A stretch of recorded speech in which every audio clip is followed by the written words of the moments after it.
देखते ही देखते गिरने जा रही है जिनपिंग की सरकार। पाकिस्तान जैसी तबाही नहीं सह पाएगा चीन। कभी भी हो सकता है चीन में धमाका। हाथ मलते रह जाएंगे जिनपिंग। भारत का अफगानिस्तान पर बड़ा फैसला। किसके डर से हिंदुओं को वापस बुला रहा है भारत? भारत को किसका है डर? भारत के इस फैसले ने चौंका दिया। अचानक किससे डर गया भारत? देखते ही देखते भारत का भौकाल खत्म हो गया। देखिए दोस्तों, हिंदुओं को बुलाने के पीछे क्या है भारत की मजबूरी। आइए दोस्तों, शुरू करते हैं पहली खबर से, जहां चीन में राष्ट्रपति के खिलाफ आवाज उठ रही है और किसी भी समय वहां विद्रोह की आग फूट सकती है। चीन में शी जिनपिंग के शासन के खिलाफ बहुत बड़े विद्रोह की आहट के बीच कम्युनिस्ट पार्टी ऑफ चाइना ने अपने लाखों रिटायर कैडर्स को एक जगह जुटाना शुरू कर दिया है। ऐसी रिपोर्ट्स आ रही है कि चीन में कम्युनिस्ट शासन के खिलाफ कभी भी भारी विरोध फूट सकता है और चीन की कम्युनिस्ट पार्टी ने अपने लाखों रिटायर कैडर्स को एकजुट होने का आदेश दिया है। चीन की सरकारी समाचार एजेंसी ने एक रिपोर्ट प्रकाशित की है जिसमें कम्युनिस्ट पार्टी का संदेश छपा है, जिसमें लाखों कैडर्स को पार्टी के संकल्प के लिए एकजुट होने का आदेश दिया गया और उनसे पार्टी के लिए मदद मांगी गई है। समाचार एजेंसी ANI की रिपोर्ट के मुताबिक कम्युनिस्ट पार्टी देश के सामने दो सबसे बड़े संकटों से डर गई है।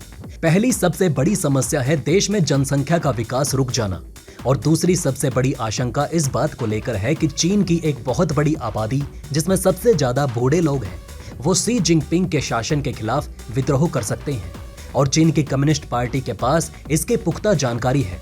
लिहाजा पूर्व कैडरों को इकट्ठा किया जा रहा है।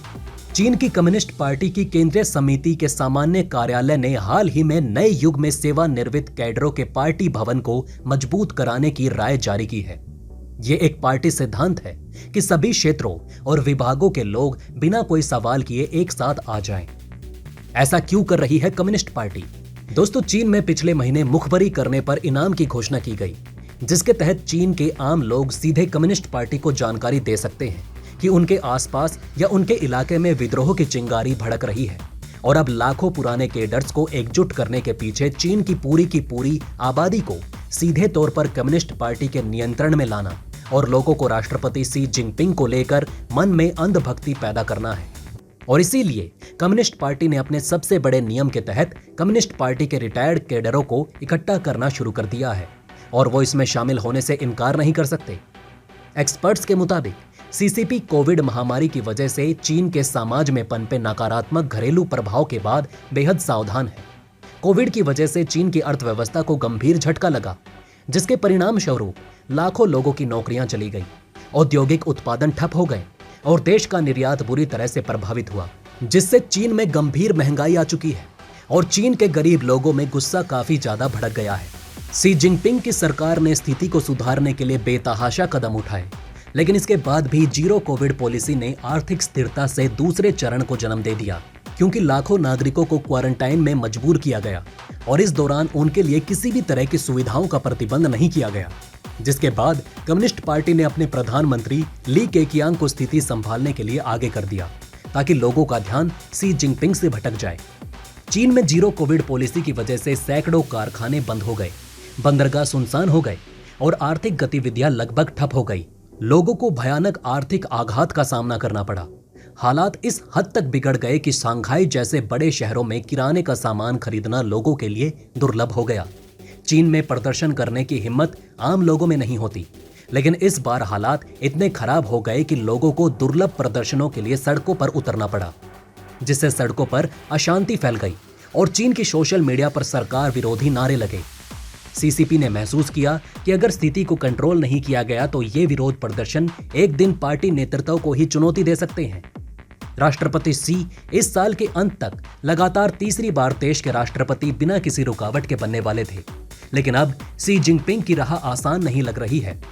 लिहाजा कम्युनिस्ट पार्टी को मानना है कि लाखों वृद्ध और सेवानिवृत्त कम्युनिस्ट कैडरों को एकजुट करना इस समय का समाधान का हिस्सा है। उन्हें साधारण पार्टी कार्य करने के लिए राजी किया जाएगा और पार्टी की वफादारी का संदेश सीधे ग्रामीण स्तर तक फैलाया जाएगा। वहीं उन लोगों का पता लगाया जाएगा जो स्थानीय नेता बनकर लोगों को सरकार के प्रति भड़काने का काम कर रहे हैं। तो आइए दोस्तों, अब बढ़ते हैं दूसरी खबर की तरफ, जहां अफगानिस्तान में रहने वाले हिंदू और सिख आएंगे भारत। हमले के बाद मोदी सरकार ने जारी किया ई वीजा।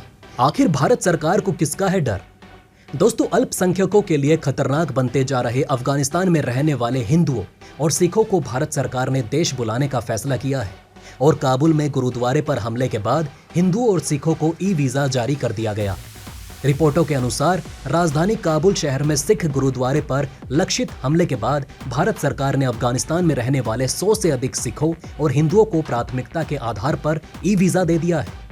आपको बता दें कि इस्लामिक आतंकवादी संगठन इस्लामिक स्टेट ने अफगानिस्तान में रहने वाले हिंदुओं और सिखों पर हमला करने की धमकी दी थी और परवान गुरुद्वारे पर शनिवार को हमला भी किया था, जिसके बाद भारत सरकार ने हिंदुओं और सिखों को देश में शरण देने का फैसला किया। बागे बाला में गुरुद्वारा में शनिवार को हुए हमले में 2 लोगों की मौत हो गई और 7 घायल हो गए थे। ये हमला एक बड़ी त्रासदी बन सकता था अगर मौके पर मौजूद सुरक्षा गार्डों ने अपनी जान जोखिम में डालकर विस्फोटक से भरे एक वाहन को गुरुद्वारे में पहुंचने से पहले नहीं रोका होता। हमला सुबह सुबह हुआ था और उस वक्त करीब 30 लोग गुरुद्वारे के अंदर मौजूद थे। मृतकों में गुरुद्वारे में एक सिख व्यक्ति और गोलीबारी में तालिबान की इस्लामिक अमीरात सेना का एक जवान शामिल था। पजवोक समाचार एजेंसी ने बताया कि 3 हमलावरों को बाद में तालिबान बलों ने मार गिराया।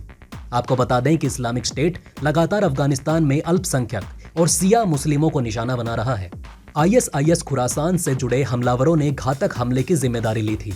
एसोसिएटेड प्रेस ने गृह मंत्रालय के प्रवक्ता के हवाले से कहा कि पहले बंदूकधारियों ने एक हथगोला फेंका जिससे गुरुद्वारे के गेट के पास आग लग गई।